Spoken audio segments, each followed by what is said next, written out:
Hey everyone, welcome back to Corporate Decoder, the place where we dig through the documents so you don't have to. Today we're looking at Abpro Holdings, a biotech company. Let's see if their financials are as promising as their antibody therapies or if their stock will need its own kind of therapy. If you like easy to understand breakdowns of corporate filings, hit that subscribe button. We also have a Discord community linked in the description, so join us there. Let's jump right into it. For the 3 months ended March 31, Abpro Holdings reported a net loss of about $3.9 million, comparing that to a net income of around 630 swing, and not in a good way.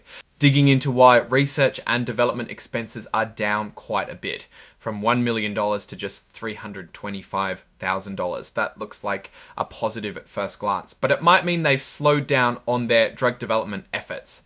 That could hurt their future prospects. On the other hand, general and administrative costs went up by about $754,000, so they seem to be spending more on the boring stuff to keep the company running. It says here the company is a non-accelerated filler and a smaller reporting company. This basically means they're not one of the big players in the stock market and get some leeway in what they need to share with the public. They are also an emerging growth company, so they can take longer to follow new accounting rules. Now, earnings per share also took a dive. Basic earnings per share went from a positive $0.02 to a negative 0.08 diluted earnings per share to loon to 50,082,432 compared to $981.96 last year. More shares means each share is worth less. Let's take a look at their balance sheet. They have about $1.3 million in cash, comparing this to almost $2.9 million to be solved. On the other side, accounts payable, what they owe to suppliers and others, is up to $4.7 million from $3.9 million at the end of last year. Accrued expenses, short-term liabilities are up slightly to around $7.8 million. Now, let's move to the cash flow statement. Net cash used in operating activities was about $1.7 million, which is slightly less than last year when they used $2 on settlement of forward purchase agreement as part of financing, so it's a good offset. Here's the part where they acknowledge a big problem. There is something called substantial doubt about their ability to continue as a going concern, which basically means they are not sure they can stay in business for the next year.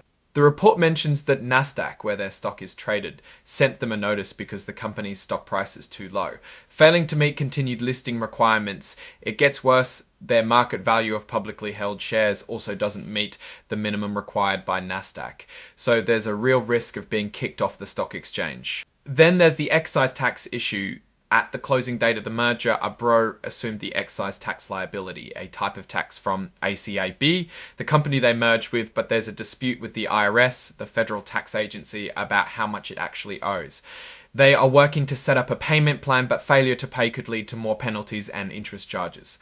To make their financial statements work, companies have to make estimates and judgments. For Abpro, important estimates include stock-based compensation, the value of certain financial instruments, how much they'll have to pay for research that has been done, and whether they can continue as a going concern.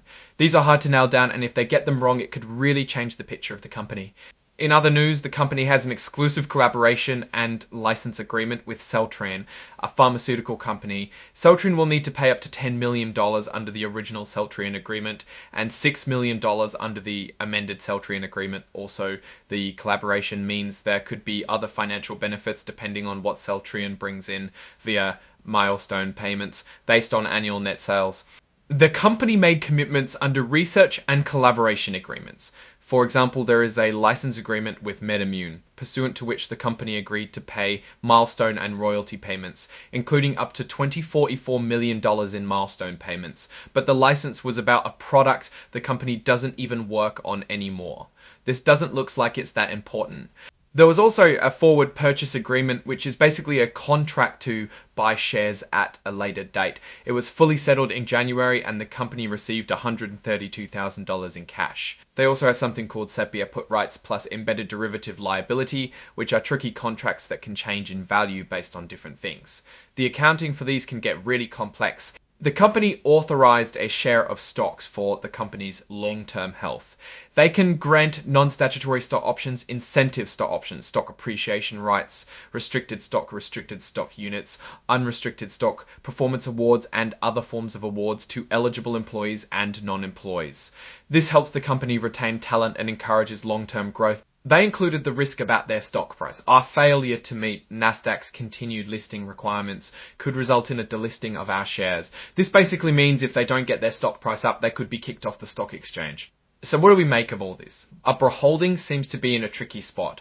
They're burning through cash, their lead products are still in very early stage, and they have some major compliance issues with Nasdaq.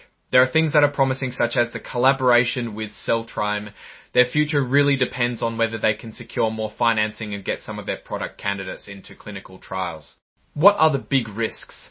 Well, dilution is a big one. Issuing more shares to raise cash will make each existing share worth less.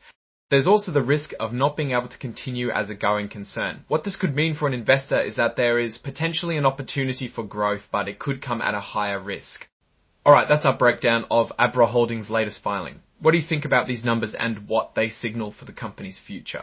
Drop your thoughts in the comments, and if this analysis was valuable, hitting that like button really helps, and subscribe for more deep dives. Don't forget to check out the Discord in the description. Thanks for watching. See you next time.